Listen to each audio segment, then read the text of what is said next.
Hello दोस्तों, मैं रेखा आपके अपने चैनल कॉमर्स फर्स्ट ग्रेड में आपका हार्दिक स्वागत अभिनंदन करती हूँ। दोस्तों, आज का अपना टॉपिक रहेगा लेबलिंग। मार्केटिंग में चल रहा था तो मार्केटिंग में लेबलिंग पे अपन चर्चा करेंगे। तो देखिए, लेबलिंग क्या होती है, लेबल क्या होता है। लेबल उत्पाद पर एक सरल सी पर्ची लगाने जो गुणवत्ता एवं मूल्य जैसी कुछ सूचनाएं दिखाती है से लेकर जटिल ग्राफिक्स जो ब्रांड उत्पाद के पैकेज पर होते हैं। देखो, आप प्रोडक्ट लेके आते हो तो उस प्रोडक्ट पे एक ऐसी वाइट पर्ची लगी हुई होती है जिस पे उसका मूल्य और उसकी क्वालिटी के बारे में लिखा हुआ होता है। एक्सपायरी डेट वगैरह, उसकी प्राइस, उसकी क्वालिटी, ये सारी चीज़ें उस पे लिखी हुई होती हैं, वेट वगैरह। तो वो पर्ची है, वो क्या होती है, लेबल होती है। ठीक है, उससे अपने को उसकी एक्सपायरी डेट, उसकी क्वालिटी, उसकी वैल्यू, उसका वेट आदि जो सूचनाएं वो अपने को मिलती हैं। तो देखिए, आगे बात करते हैं। तो ये हो गया सामान्य अर्थ। तो लेबल उत्पाद पर एक सरल सी पर्ची होती है जो गुणवत्ता या मूल्य जैसी कुछ सूचनाएं दिखाती है से लेकर जटिल ग्राफिक जो ब्रांड उत्पाद के पैकेज पर होते हैं। ठीक है, फिर देखिए आगे बात करते हैं कि लेबल उत्पाद के संबंध में विस्तृत जानकारी, यानी कि लेबल क्या करता है, जो प्रोडक्ट होता है उसके बारे में विस्तृत जानकारी अपने को देता है, क्योंकि और कहीं तो लिखा हुआ नहीं होता, पैकेजिंग पे इतना आता नहीं है। तो उत्पाद के संबंध में जो विस्तृत जानकारी देता है वो कौन देता है, लेबल। अब यहाँ से आपका क्वेश्चन बन सकता है कि उत्पाद के संबंध में विस्तृत जानकारी कौन देता है, तो लेबल देता है। ठीक है, तो ये आपको याद रखना, उत्पाद के बारे में विस्तृत जानकारी देता है लेबल। ठीक है, जैसे उत्पाद के घटक कौन कौन से हैं, उसका भार क्या है, उसका मूल्य क्या है, उसके निर्माण की तिथि क्या है, उसका उपयोग की समाप्ति क्या है। ठीक है, समाप्ति की तिथि क्या है, उसका उपयोग की पद्धति क्या है। तो ये सारी की सारी चीज़ें किस पे लिखी हुई है, लेबल पे लिखी हुई है, और ये चीज़ें अपन देखते भी हैं। तो लेबल में विस्तृत जानकारी में क्या क्या शामिल होता है ये आपको पता होना चाहिए। ठीक है, तो विस्तृत जानकारी में देखिए, उत्पाद के घटक होते हैं कि किन किन घटकों से मिलकर बना है, उसका भार होता है, उसका मूल्य यानी उसकी प्राइस होती है, उसके बनने की तिथि होती है, और उसके उपयोग की समाप्ति की तिथि होती है कि कब तक ये एक्सपायरी डेट हो जाएगी, उसकी उपयोग की पद्धति, विधि वगैरह लिखी हुई होती है। ठीक है दोस्तों, ये देखिए मैं आपको एक एग्जांपल दिखाती हूँ। ये है आपका लेबल।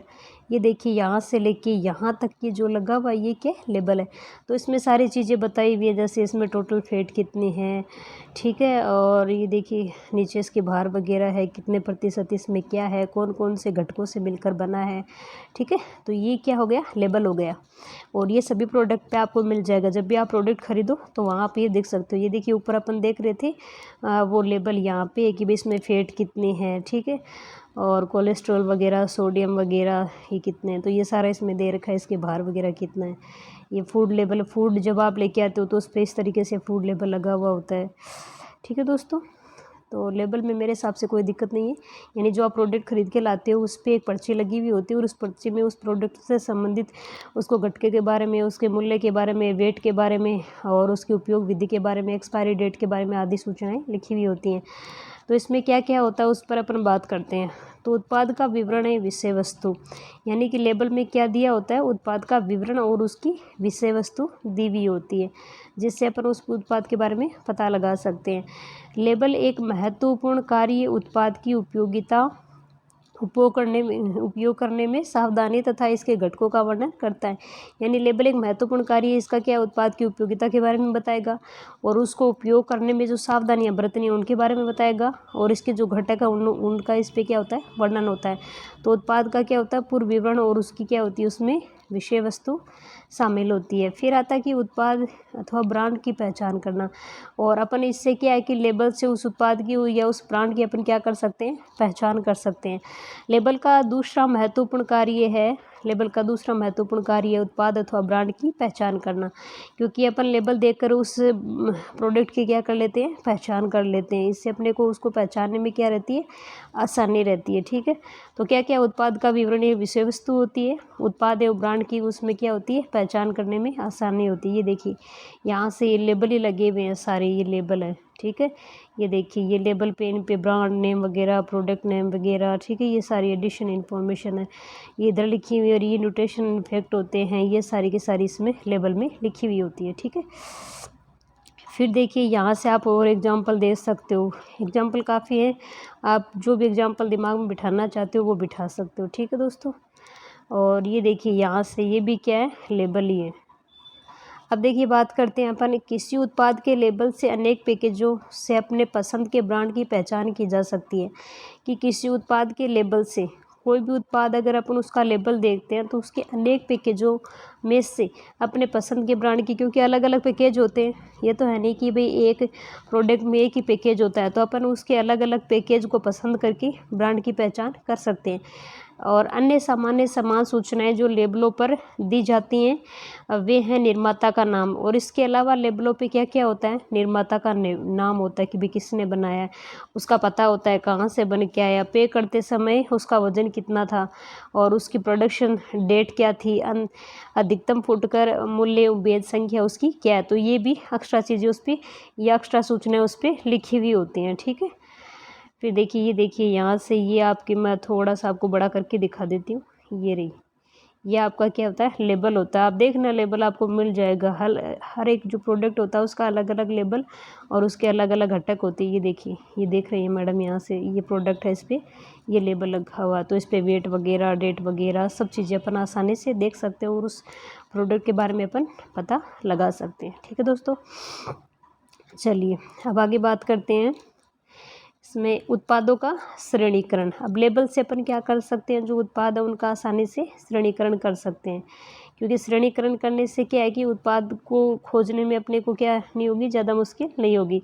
तो उत्पादों का श्रेणीकरण, लेबल उत्पाद को विभिन्न श्रेणियों में वर्गीकृत करता है। लेबल के अकॉर्डिंग, जैसे किसी प्रोडक्ट की जो मात्रा है वो 250 है, किसी की 1 ग्राम है या 1 kg है, तो अलग अलग होती है, तो उसके हिसाब से उनको अलग अलग श्रेणियों में अपन क्या कर सकते हैं, विभक्त। विपणनकर्ता उत्पाद की विशेषताओं अथवा गुणवत्ता के आधार पर विभिन्न वर्गों में बांट देते हैं। और जो मार्केटर होते हैं वो क्या करते हैं, उत्पाद को उनकी गुणवत्ता के आधार पर अलग अलग भागों में बांट देते हैं। ठीक है, जैसे अपन एग्जाम्पल ले, चाय की विभिन्न किस्मों के कुछ ब्रांड होते हैं जिसमें पीला, लाल, नीले लेबल वर्गों में बांट कर बेचे जाते हैं, तो उन पे अलग अलग लेबल लगे हुए, किसी पे रेड होता है, किसी पे ब्लू होता है, किसी पे ब्लैक होता है। ठीक है, तो उस लेबल के हिसाब से उसमें लगे हुए होते हैं। ठीक है, प्रोडक्ट के लेबल, ये देखिए ये रहा इनका वर्गीकरण। ठीक है, इस तरीके से इनको क्या कर देते हैं, वहाँ पे सेट कर देते हैं। ठीक है, ये उनका क्या होगा, श्रेणीकरण, कि अलग अलग श्रेणी में इनको रख देते हैं। फिर देखिए आगे ये देखिए, ये भी क्या श्रेणीकरण है, कि अलग अलग जो बिंदी है उनको अलग अलग रख रखा है। और आगे देखिए बात करते हैं अपन, ये देखिए ये रही चाय के बारे में, तो ये जैसे येलो है, ठीक है, ये 250 ग्राम की है, फिर ये ग्रीन में है और ये रेड में है, ये 1 kg की है, तो अलग अलग है, उनकी जो क्वांटिटी है उसके आधार पे उनका श्रेणीकरण कर दिया जाता है। तो उत्पादों का श्रेणीकरण, तो इसमें देखो लेबल उत्पाद को विभिन्न श्रेणियों में वर्गीकृत करता है। विपणनकर्ता उत्पाद की विशेषताओं तो गुणवत्ता के आधार पर विभिन्न वर्गों में उनको बांट देता है। ठीक है, चाय की जैसे ये किस्में हो गई, लाल, पीली, नीली, ये मैंने आपको ये देखिए ये वर्गीकरण है एक तरीके से। देखिए अलग अलग, जैसे इसमें जैसे चावल को अलग रख दिया, जो अलग क्वालिटी के चावल हैं, बासमती हैं उनको अलग, सामान्य चावल अलग, ये गेहूं को अलग, चीनी को अलग, और जो फल फ्रूट वगैरह हैं उनको, सब्जी को उनको अलग। तो ये क्या है, ये श्रेणीकरण होता है। ठीक है, ताकि प्रोडक्ट को पहचानने में अपने को दिक्कत नहीं हो। उत्पाद के परिवर्तन में सहायता, तो उत्पाद के परिवर्तन में कैसे सहायक है ये, सही रूप से अनुरूपित लेबल ध्यान आकर्षित करता है, कि सही रूप से जो अनुरूपित लेबल है वो ध्यान आकर्षित करता है, एवं इसके कारण भी लोग वस्तु का क्रय करते हैं। यानी कि सही रूप से अनुरूपित जो लेबल होता है वो क्या करता है भाई, सही रूप से अगर उस पर लेबल लगा हुआ होता है ना, तो वो कस्टमर का ध्यान आकर्षित करता है, इसके कारण भी लोग वस्तु का क्या करते हैं, क्रय। हम कई उत्पादों के लेबल पर बिक्री संवर्धन संदेश देखते हैं, और जो कुछ उत्पाद होते हैं उनके लेबल पर बिक्री संवर्धन, बिक्री को बढ़ाने के लिए संदेश लिखे हुए होते हैं। जैसे अपन देखते हैं कौन कौन से होते हैं भाई, उन पे जो एक्स्ट्रा वगैरह, मुफ्त वगैरह लिखा हुआ होता है, जैसे 40% अतिरिक्त मुफ्त लिखा हुआ होता है, 20%, 30% एक्स्ट्रा फ्री। ठीक है, तो फिर अन्य वस्तु बिल्कुल मुफ्त अथवा 15 रुपये में बेचेंगे। तो ये लेबल पे ये चीज़ें लिखी हुई होती है, जिससे कस्टमर क्या होता है, उसको खरीदने के लिए आकर्षित होता है। ये देखिए इस तरीके से लिखे हुए, अप टू 30% ऑफ। ठीक है, no code changes, free shipping. ठीक है, तो ये देखिए यहाँ पे ये क्या होती है, छूट वगैरह। देखिए ये देखिए यहाँ पे फ्री का लिखा हुआ है, देखिए 299, फिर प्राइस कम की हुई होती है, फिर ये एक्स्ट्रा देते हैं इसके साथ, है ना। तो कुछ फ्री देते हैं और कुछ में क्या करते हैं, छूट वगैरह देते हैं। फिर है कानून कानून समस्त जानकारी देना, कानून की समस्त इसमें क्या होती है, जानकारी भी दी होती है। लेबलिंग का एक और महत्वपूर्ण कार्य कानूनी रूप से अनिवार्य सूचना देना। जैसे सिगरेट, कानून ने जो अनिवार्य कर रखा है कि भाई आपको इस प्रोडक्ट के संबंध में सूचना देनी पड़ेगी, जिससे कस्टमर को क्या नहीं हो, नुकसान नहीं हो। जैसे जो सिगरेट पीते हैं तो सिगरेट पे भी लिखा हुआ होता है, और पान मसाले वगैरह के जो पैकेट और उन पे भी चेतावनी वगैरह लिखी हुई होती है। सिगरेट पे लिखा होता है कि पीना स्वास्थ्य के लिए क्या हानिकारक है। खतरनाक अथवा जहरीले पदार्थों में लेबल पर उचित सुरक्षा संबंधी, और जहरीले जो खतरनाक पदार्थ हैं उनमें भी लेबल पर उचित सुरक्षा संबंधी भी क्या लिखी होती है, चेतावनी की आवश्यकता होती है। देखिए ये देखिए चेतावनी लिख रखी है इस तंबाकू पे, क्या लिख रखी है कि तंबाकू से मुंह का कैंसर होता है, फिर भी लोग क्या खाते हैं, इतने बिना वो समझदारी के लोग हैं कि वो खाते हैं। ये देखिए महाराज कैसे सिगरेट पी रहे हैं, मज़े से पी रहे हैं, ठीक है। धूम्रपान की आदत आपके बच्चों पर पड़ेगी भारी, नहीं समझते हैं कितनी भारी पड़े, अपनी इच्छा पूरी करनी है, ठीक है। तो ये देखिए ये चेतावनी है एक तरीके से, तो ये कानूनी रूप से आपको देनी पड़ती है। ये देखिए तंबाकू का है ना, बहुत सारे होते हैं, जैसे cigarette and tobacco product act का उल्लंघन करने पर ये सरकार के क्या नियम हैं। देखिए अगर आप करते हो तो टोबैको प्रोडक्ट की मार्केटिंग को रोकने के लिए 2003 में एक्ट लाया गया था, और फिर टोबैको सेलर्स ने दिसंबर 2020 और अगस्त 2021 के बीच 271 बार इमेज पोस्ट कर डायरेक्ट मार्केटिंग की है। मतलब कानून आ गए फिर भी लोग क्या इसकी मार्केटिंग करते रहते हैं। 73 बार लाइफ स्टाइल फेस्टिवल और सेलिब्रेशन से प्रोडक्ट को जोड़कर इनडायरेक्ट मार्केटिंग की गई है, ठीक है। किसी मतलब फेस्टिवल से, लाइफस्टाइल से जोड़ के इसकी क्या करते हैं, मार्केटिंग करते हैं। देश भर में सबसे ज़्यादा 27% कैंसर तंबाकू से ही होता है। जो लोग खाते हैं उनके कैंसर होता है वो 27%, कारण क्या है, तंबाकू। भारत में हर दिन टोबैको कैंसर से 3500 लोगों की क्या होती है, मौत होती है। देश में हर 10 कैंसर मरीजों में से 7 की मौत हो जाती है। भारत में 2000 कैंसर मरीजों का महज एक डॉक्टर है, ये देख लीजिए आप। ये है ऐसी जो कानूनी चेतावनियाँ होती हैं वो लिखी हुई होती हैं, लेकिन लोगों को फिर भी क्या वो समझ में नहीं आती हैं, ठीक है। और जो कंपनियां होती हैं वो फिर भी क्या करती हैं, इनका मार्केटिंग करती हैं, चाहे कितना भी नुकसान हो, कितनी भी चेतावनियाँ लिखी हुई हो। फिर देखिए विपणन की पद्धतियाँ, मूल्य निर्धारण प्रक्रिया पर विपणन के अन्य घटक जैसे वितरण प्रणाली।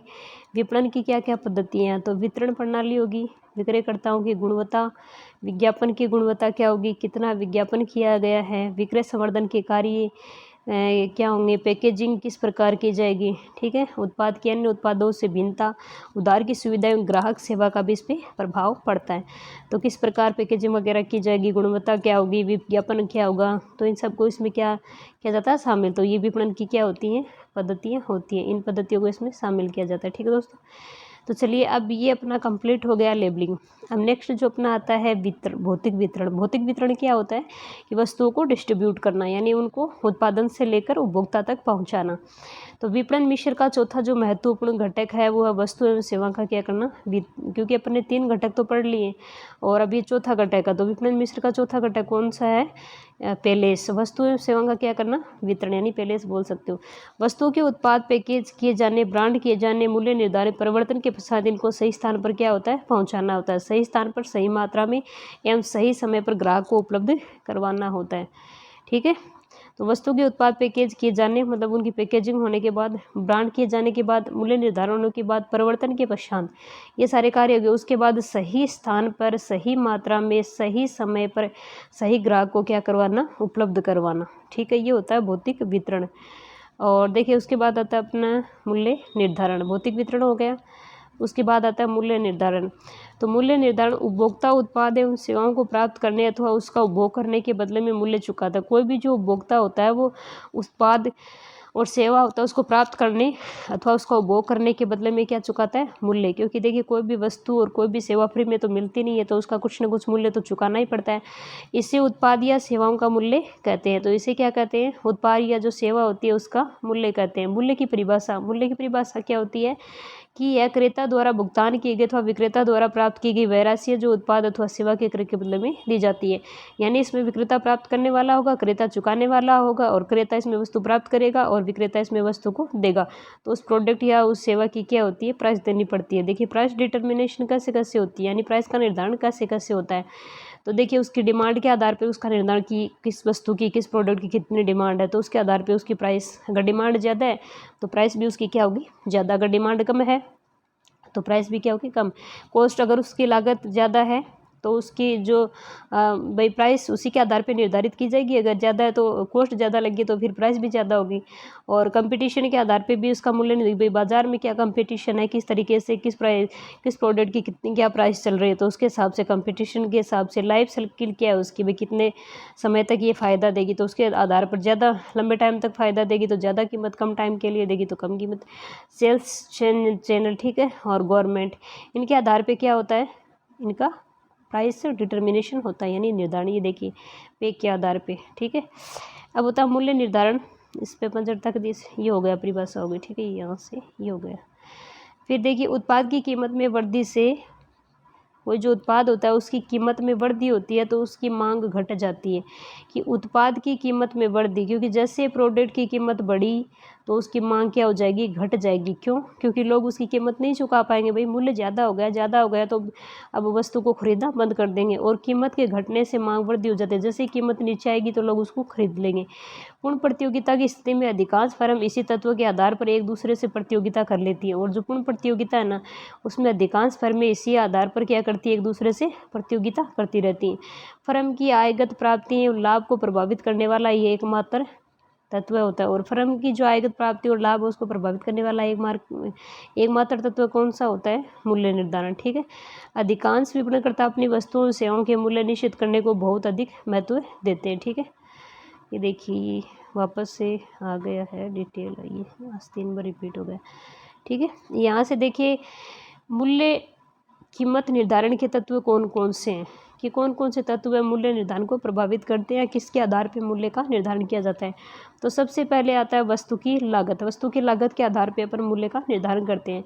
तो किसी वस्तु अथवा सेवा के मूल्य को प्रभावित करने वाले तत्वों में एक महत्वपूर्ण तत्व है लागत।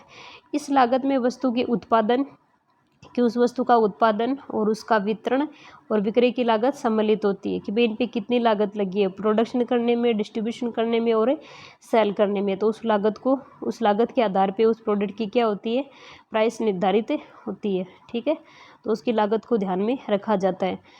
फिर लागत वह न्यूनतम अथवा आधार मूल्य होता है जिस पर वस्तु को बेचा जाता है। यानी लागत कौन सा मूल्य है, वह न्यूनतम अथवा आधार मूल्य होता है जिस पर अपन वस्तु को क्या करते हैं, सेल करते हैं।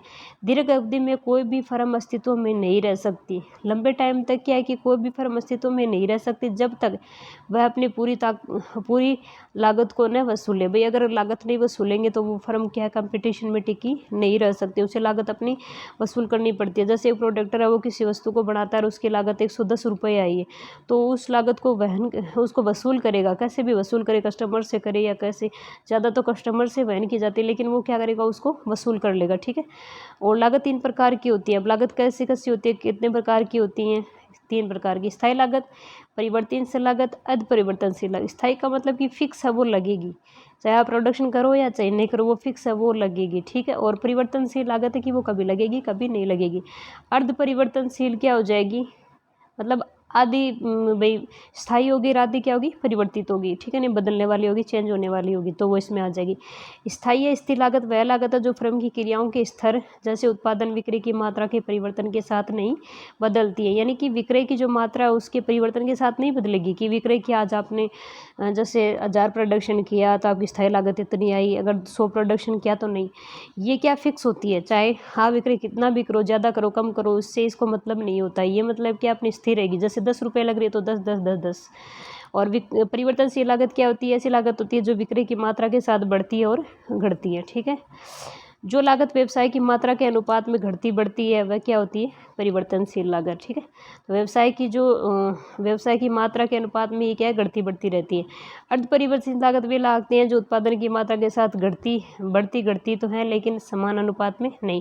मतलब इसमें तो क्या होता है, फिक्स रेशियो होता है कि ये इसमें घटेंगी बढ़ेगी, लेकिन इसमें क्या है, इसका फिक्स रेशियो नहीं होता कि कितनी बढ़ेंगी कितनी घटेंगी। एक निर्धारित व्यवसाय स्तर, जैसे बिक्री की मात्रा अथवा उत्पादन की मात्रा, यानी बिक्री की मात्रा और उत्पादन की मात्रा पर स्थायी, अर्ध परिवर्तनशील या परिवर्तनशील लागतों को मिलाकर कुल लागत बनती है।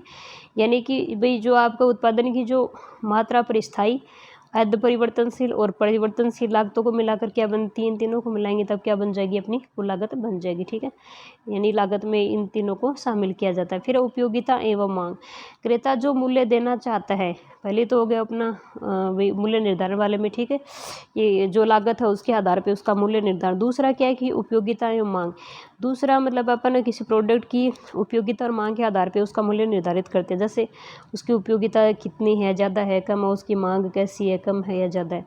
क्रेता जो मूल्य देना चाहता है उत्पाद की उपयोगिता एवं मांग की तीव्रता उसके ऊपर यानी उसके स्तर पर निर्धारित करेगा कि भाई उसकी डिमांड क्या है, बाजार में उसकी मांग कैसी है। ठीक है, वास्तव में मूल्य में लेन देन के दोनों पक्षों क्रेता और विक्रेता के हित परिलक्षित होते हैं। भाई जो मूल्य होता है उसके लेन देन में दोनों पक्षों के क्रेता और विक्रेता के जो हित है वो परिलक्षित होते हैं।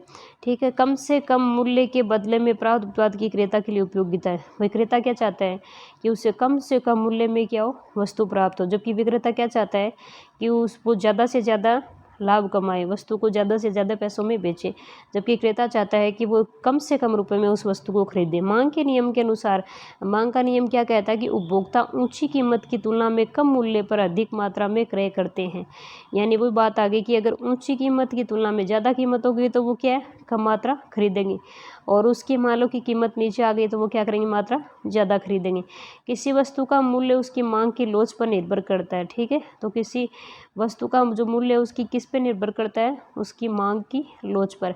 मांग लोचपूर्ण मानी जाती है क्योंकि मांग क्या होती है, लोचपूर्ण। यदि मूल्य में थोड़ा परिवर्तन होने पर भी मांग में भारी परिवर्तन आता है, वही मूल्य में थोड़ी सी गिरावट आई है और फिर मांग में भारी परिवर्तन आता है, तो ये क्या है, मूल्य का लोच है, मांग का लोच। बाजार में प्रतियोगिता की सीमा, बाजार में प्रतियोगिता की क्या सीमा, उसके आधार पर भी मूल्य का निर्धारण होता है। मूल्य कहाँ निश्चित किया जाएगा, यह प्रतियोगिता की प्रकृति और उसकी तीव्रता पर निर्भर करता है। ठीक है, यदि प्रतियोगिता कम है तो मूल्य ऊंचा होगा। भाई प्रतियोगिता कम है और कोई उसको बेचने वाला नहीं है, जैसे भाई दो सब्जी वाले हैं तो एक दोनों ही क्या समान समान प्रकार की सब्जी लेके बैठे हैं, सेम प्रोडक्ट है, एक भी कम नहीं है, सेम है, तो उनमें क्या कंपटीशन ज़्यादा रहेगा। अब दो है, एक सब्जी वाला है और एक फ्रूट वाला है, तो उनमें क्या प्रतियोगिता कम रहेगी तो मूल्य ऊंचा होगा। तो वहाँ पे क्या मूल्य ऊंचा होगा। बाजारों में अपन जाते हैं सब्जी वगैरह खरीदते हैं तो आप देखते हो एक सब्जी वाले कहेगा 20 रुपये किलो, दूसरा कहेगा 10 रुपये किलो, तीसरा कहेगा 5 रुपये किलो, तो वो उनमें कंपटीशन होता है। वही चीज़ अलग अलग होती है तो वो कहेंगे नहीं नहीं 100 रुपये किलो तो 100 ही मिलेगी वो। ठीक है, यदि स्वतंत्र प्रतियोगिता है तो मूल्य कम होगा, स्वतंत्र प्रतियोगिता क्या है तो मूल्य कम होता है, और कोई कंपटीटर उनके नहीं है तो वो क्या करते हैं, मूल्य ज़्यादा वसूल करते हैं। मूल्य निर्धारण से पहले प्रतियोगी उत्पादों का मूल्य ही नहीं बल्कि उनकी गुणवत्ता एवं अन्य लक्षण भी ध्यान में रखना चाहिए। भाई मूल्य निर्धारण से पहले केवल प्रतियोगी उत्पादों का मूल्य ही नहीं बल्कि उनकी गुणवत्ता एवं उनके लक्षणों को भी ध्यान में रखना चाहिए।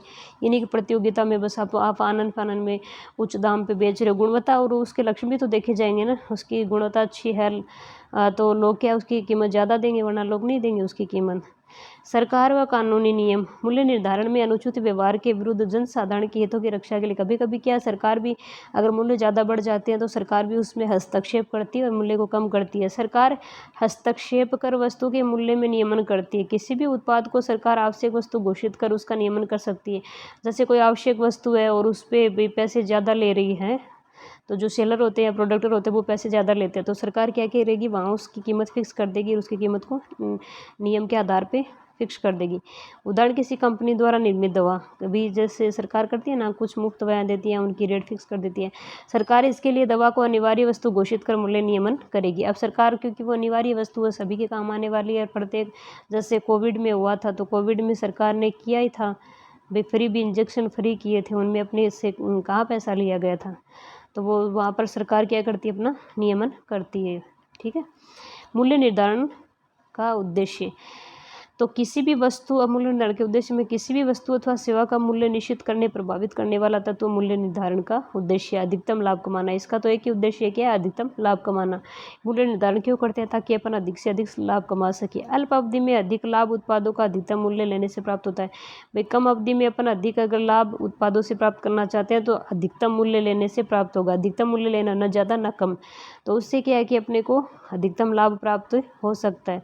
लेकिन दीर्घ अवधि के लिए ये बोला, अगर लंबे टाइम तक अधिकतम कुल लाभ प्राप्त करने के लिए या प्रति इकाई का मूल्य रखेगी, और उसे दीर्घकाल तक लाभ प्राप्त करना तो वो क्या करेगी, प्रति इकाई मूल्य को कम रखेगी, क्योंकि लंबे टाइम तक उसको चलना, लंबे टाइम तक बाजार में बने रहना है, और कम टाइम में उसे बेचना निपटाना, तो वो क्या उस मूल्य पे भी बेच सकता है, अधिकतम लाभ कमा सकता है, जिससे कि यह बाजार में बड़े भाग पर कब्जा कर सके तथा बढ़ी हुई बिक्री द्वारा अधिक लाभ कमा सके। क्योंकि लंबे टाइम तक अगर बिजनेस करना है तो उसके लिए उसे प्रति इकाई के हिसाब से मूल्य निर्धारित करना होगा, और धीरे धीरे वो क्या करेगा, फिर उसको बिक्री बढ़ने लग जाएगी तो वो लाभ भी अच्छा कमाने लग जाएगा। कीमत निर्धारण के अन्य उद्देश्य निम्न है। क्या कीमत निर्धारण के कौन कौन से उद्देश्य फर्म में भागीदारी में अग्रणी रहने के लिए उत्पादों के मूल्य को निश्चित स्तर पर रखती है।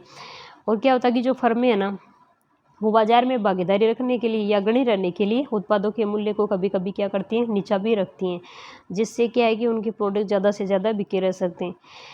प्रतियोगी बाजार में टिके रहने के लिए फर्म अपने उत्पाद पर छूट दे सकती है, और प्रतियोगिता का जो बाजार होता है वहाँ फर्म टिके रहने के लिए अपने उत्पाद में क्या देती है, कभी कभी छूट देती है, अथवा परिवर्तन योजना चला सकती है, और परिवर्तन योजना भी चला सकती है जिससे कि अपने संग्रहित माल को वो निकाल सके, जिससे वो जो माल उन्होंने इकट्ठा कर रखा उस माल को क्या वो कस्टमर तक पहुँचा सके, छूट दे देगी। ज़्यादा स्टोर हो जाता है या फिर बिकता नहीं है तो वो कुछ ना कुछ तो उनको करना ही पड़ेगा। उत्पाद गुणवत्ता में अग्रिम स्थान पाने के लिए अनुसंधान एवं विकास पर किए गए उच्च व्यय को पूरा करने के लिए उच्च मूल्य पर माल बेचा जाता है। और उत्पाद गुणवत्ता में अग्रिम स्थान पाने के लिए वही उत्पाद की जो क्वालिटी है उसमें अग्रिम स्थान पाने के लिए या अनुसंधान करवाएंगे या विकास पर जो उच्च व्यय किया जाएंगे उसके आधार पर भी क्या करेंगे, वो मूल्य पर बेचेंगे। ठीक है,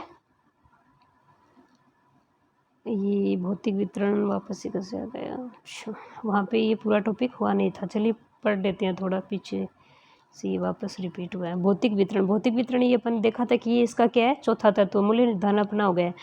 तो विपणन मिश्र का चौथा महत्वपूर्ण घटक वस्तुओं एवं सेवाओं का वितरण है। वस्तुओं के उत्पाद पैकेज किए जाने, ब्रांड किए जाने, मूल्य निर्धारण एवं परिवर्तन के पश्चात इनको सही स्थान पर सही मात्रा में और सही समय पर ग्राहक को उपलब्ध कराना आवश्यक होता है। भौतिक वितरण का मतलब ये होता है कि वस्तु को उत्पादक से लेकर उपभोक्ता तक पहुंचाना। यदि मांगने पर उत्पाद उपलब्ध नहीं हो तो वह इसकी समानता वाला दूसरा उत्पाद खरीदेगा। अगर मान लो कि अब कोई उत्पाद है और उसकी डिमांड है और वो उपलब्ध नहीं हो रहा है तो उसके स्थान पे उसको क्या करेगा, उसके जैसा दूसरा प्रोडक्ट परचेज करना पड़ेगा। इससे माल की बिक्री कम होती है, और फिर क्या भाई उसको प्रोडक्ट तो चाहिए दूसरा, वो मिल नहीं रहा है तो इससे क्या बिक्री कम होने लग जाती है, क्योंकि वस्तु स्थान पर उपलब्धि नहीं थी, यानी जिस स्थान पे वो लाने गया तो वहाँ पे वो क्या नहीं थी, उपलब्ध नहीं थी, फिर वो दोबारा नहीं लाने जाएंगे, दूसरों को भी कहेंगे कि वहाँ पर तो उपलब्धि नहीं है। यह विपणनकर्ताओं का दायित्व है कि वस्तुओं को उस स्थान पर उपलब्ध कराए जहाँ क्रेता उन्हें खरीदना चाहता है, मतलब इन वस्तुओं को ऐसी जगह उपलब्ध करवाए जहाँ से इनको खरीदा आसानी से खरीद सकता है, जिस स्थान से वो खरीदना चाहता है। वस्तुओं को उनके उत्पादन के स्थल से वितरण स्थल तक पहुँचाना ही भौतिक वितरण कहलाता है। यानी वस्तुओं को उत्पादन यानी जहाँ से बनी है वहाँ से लेकर और जो वितरण स्थल तक पहुंचाना यानी जहां से कस्टमर इसको आसानी से खरीद सके, तो वो भौतिक वितरण कहलाता है, जो कि विपणन मिश्र का एक महत्वपूर्ण तत्व है। ये विपणन मिश्र का क्या होता है, महत्वपूर्ण तत्व होता है। भौतिक वितरण में सम्मिलित महत्वपूर्ण क्रियाएं। अब इसमें जो भौतिक वितरण है इसमें कौन कौन सी चीज़ें शामिल की जाती हैं, तो देखिए परिवहन है, परिवहन के बिना तो अपन पहुंचा नहीं पाएंगे, फिर इसका भंडारण करना होता है, माल का रख रखाव भी करना होता है और स्टॉक नियंत्रण करना होता है। क्रियाएं भौतिक वितरण के प्रमुख घटक होती हैं। तो ये भौतिक वितरण में क्या होती है, शामिल होती है कि उनका परिवहन करना, भंडारण करना, माल का रख रखाव करना, स्कंद नियंत्रण करना, तो ये सारी भौतिक वितरण में शामिल होती है। अब देखिए जो भौतिक वितरण है उनके घटक कौन कौन से, भौतिक वितरण में क्या क्या आता है, इनके कौन कौन से घटक होते हैं।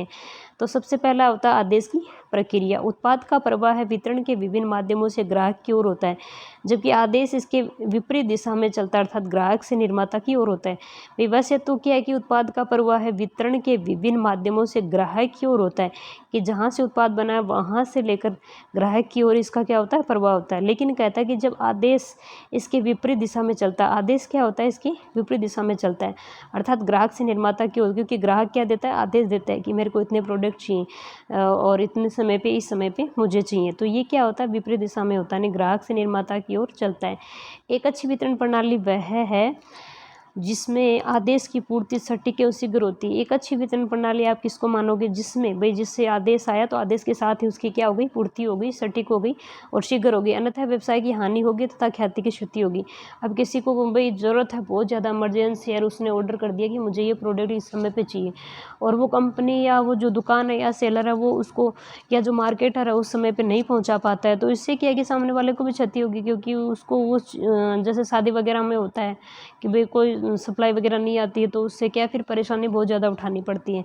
तो इससे क्या फिर वो इस व्यवसाय को हानि होती है कि हाँ, फिर मार्केट में भी उसकी जो गुडविल है वो धीरे धीरे गिरने लग जाती है, क्योंकि ये समय पे माल की आपूर्ति नहीं करते हैं, समय पे सामान को नहीं पहुंचाते। ठीक है, दूसरा इसमें परिवहन। तो परिवहन में देखिए, परिवहन वस्तुएं कच्चे माल को उत्पाद बिंदु से बिक्री स्थल तक ले जाने का माध्यम होता है, जैसे किस साधन से अपन उसको पहुंचा रहे हैं, बस वगैरह से या टैक्सी वगैरह से। ठीक है, तो परिवहन वस्तु अथवा कच्चे माल को उत्पादन बिंदु से लेकर बिक्री स्थल तक ले जाने का माध्यम होता है कि जहाँ से बनी है वहाँ से लेकर जहाँ सेल होनी है वहाँ, यानी बिक्री स्थल तक ही ले जाती है। वस्तुओं के भौतिक रूप से उपलब्ध कराए बिना बिक्री कार्य संपूर्ण नहीं हो सकता, कि वस्तुओं का अगर भौतिक रूप से उपलब्ध नहीं कराए जाएँ तो उनका बिक्री कार्य पूरा नहीं होगा, क्योंकि वस्तुएं नहीं पहुंची है तो सेलिंग कहाँ से होगी। ठीक है, तीसरा आता है भंडारण, यानी कि जो वस्तुएं होती हैं उनको क्या करके रखना पड़ता है? भंडार करके रखना पड़ता है। भंडारण वस्तुओं को संग्रहणीय वर्गों में विभक्त करने का कार्य है, जिससे समय उपयोगिता का सर्जन होता है, क्योंकि भाई भंडारित करके रखते हैं तो इससे सेलर को भी फायदा और कस्टमर को भी। सेलर को ये फायदा होता है कि जैसे ही कस्टमर डिमांड करेगा तो वो उसको तुरंत उसकी सप्लाई कर देगा, और जो आपका परचेजर होता है या खरीदने वाला होता है, कंज्यूमर होता है, उसको ये फ़ायदा होता है कि उसको उसने जो डिमांड की है उसकी क्या हो जाती है? समय पे पूरी हो जाती है, इससे उसकी आवश्यकता की उपयोगिता पूरी होती है। वस्तु का उचित स्थान पर रखना एवं उसके संग्रहण की व्यवस्था करना। वस्तु के उत्पादन के समय और उसके उपभोग के समय में अंतर हो सकता है। भाई आप ये कह रहे कि वस्तु के उचित स्थान पर रखना है, उसके संग्रहण की व्यवस्था करना है, और वस्तु के उत्पादन के समय और उसके उपभोग के समय में अंतर हो सकता है कि भाई क्योंकि वो पता नहीं कब बनी और कब उसका उपभोग किया जाए, तो उसमें अंतर हो सकता है, इसलिए भंडारण की आवश्यकता होती है, क्योंकि जिस दिन बनेगी ये तो है नहीं कि उसी दिन काम में लेनी है, इनके बीच में अंतर तो होता ही है।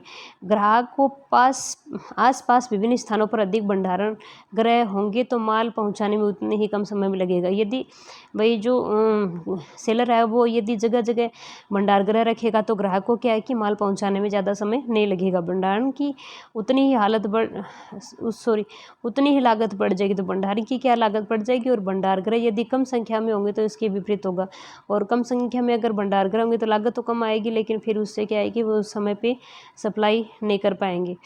फिर है जिन उत्पादों की लंबी अवधि के लिए संग्रहण की आवश्यकता होती है, भाई कुछ जैसे होते हैं प्रोडक्ट उनको लंबी समय तक आपको क्या करना होता है? स्टोर करना होता है। जैसे कृषि उत्पाद हैं, उनके लिए भंडार गृह उत्पादन स्थल के समीप ही स्थित होते हैं। जैसे कृषि उत्पाद है तो उनके लिए भंडार जो गृह होते हैं उत्पादन स्थल के क्या होते हैं? समीप ही होते हैं, जिससे वस्तुएं पर उनकी लागत कम आती है, जिससे क्या है कि वस्तुओं के परिवहन की लागत क्या आती है? इससे कम आती है। उत्पाद भारी हों तथा जिन्हें ढोना कठिन हो, भाई ऐसे उत्पाद होते हैं जैसे मशीन वगैरह होते हैं और बड़ी बड़ी मोटर होती हैं, गाड़ियाँ होती हैं, तो वो क्या होती है? भारी होती हैं, जिन्हें क्या ढोना कठिन होता है। तो उत्पाद भारी हो तथा जिन्हें ढोना कठिन हो, जैसे मशीन, मोटर वाहन, शीघ्र नष्ट होने वाली वस्तु जैसे बेकरी का सामान, मांस मछली आदि को बाजार के समीप केंद्रों पर रखा जाता है। इन्हें क्या किया जाता है? बाजार के समीप केंद्रों पर रखा जाता है, ताकि बार बार इनको इधर उधर नहीं करना पड़े। ठीक है, क्योंकि फिर उनको क्या है कि इधर उधर करने से वो क्या नुकसान ज़्यादा होता है। संग्रहित माल पर नियंत्रण करना होता है। भंडार संबंधित निर्णय से स्टॉक में रखे माल के संबंध में निर्णय भी निर्णय भी जुड़ा होता है, जो कई निर्माताओं की सफलता की कुंजी होता है। भंडार संबंधी निर्णय में आपको स्टॉक कितना रखना है, कैसे रखना है, किस तरीके से उसको निकालना है, तो ये भी क्या एक निर्माता के लिए एक बहुत ज़रूरी निर्णय होता है, जो उसके निर्माता की सफलता की कुंजी होती है। ठीक है, स्टॉक में रखे माल के संबंध में निर्णय इस संबंध में लेना होता है कि इसका स्तर क्या होगा, कि भाई किस स्तर तक आपको स्टॉक करके रखना है और कितना जल्दी ये क्या स्टॉक जो है बाहर निकल जाए। जितनी अधिक मात्रा स्टॉक में रखे माल की होगी उतनी ही अच्छी सेवा ग्राहक प्राप्त कर पाएगा। ठीक है, लेकिन माल स्टॉक में रखने की लागत एवं ग्राहक सेवा में संतुलन बनाए रखने की आवश्यकता होती है, क्योंकि वो स्टोर करके रखेगा तो ग्राहकों की तुरंत आवश्यकता की पूर्ति हो जाएगी, लेकिन उसको जो माल का स्टॉक है और उसकी लागत और ग्राहक को जो सेवा वो दे रहा है उसमें संतुलन बनाए रखना पड़ेगा। ठीक है, क्योंकि ज़्यादा स्टोर ज़्यादा समय तक फिर परेशानी भी दे सकता है। ये देखिए मार्केटिंग प्रमोशन है, और इसका एक डायग्राम है तो देख लेते हैं इसमें क्या क्या आता है। तो मार्केटिंग प्रमोशन में पर्सनल सेलिंग आता है, एडवर्टाइजमेंट आता है और सेल्स प्रमोशन आता है, डायरेक्ट मार्केटिंग आती है, पब्लिक रिलेशन आता है। ये अपन आगे पढ़ेंगे ना तब उसमें आएंगे। यानी पर्सनल सेलिंग क्या होती है, प्रत्यक्ष रूप से सेलिंग करते हैं वो। एडवर्टाइजमेंट क्या होता है, क्योंकि ये क्या करते हैं मार्केटिंग को बढ़ाने में सहायता करते हैं, ये उनका माध्यम होते हैं। सेल्स प्रमोशन होता है, जैसे डायरेक्ट मार्केटिंग होती है, पब्लिक रिलेशन के माध्यम जनसंपर्क से होती है, ठीक है। और ये देखिए ये भी क्या है, प्रमोशनल मिक्स है, यस। इसमें भी पर्सनल सेलिंग है, एडवर्टाइजमेंट, वो चीज़ें इसमें आ गई। ये प्रमोशन है, प्रमोशन अब अपन पढ़ेंगे नेक्स्ट क्लास में, ठीक है दोस्तों। आज के लिए इतना ही। Thank you for watching video.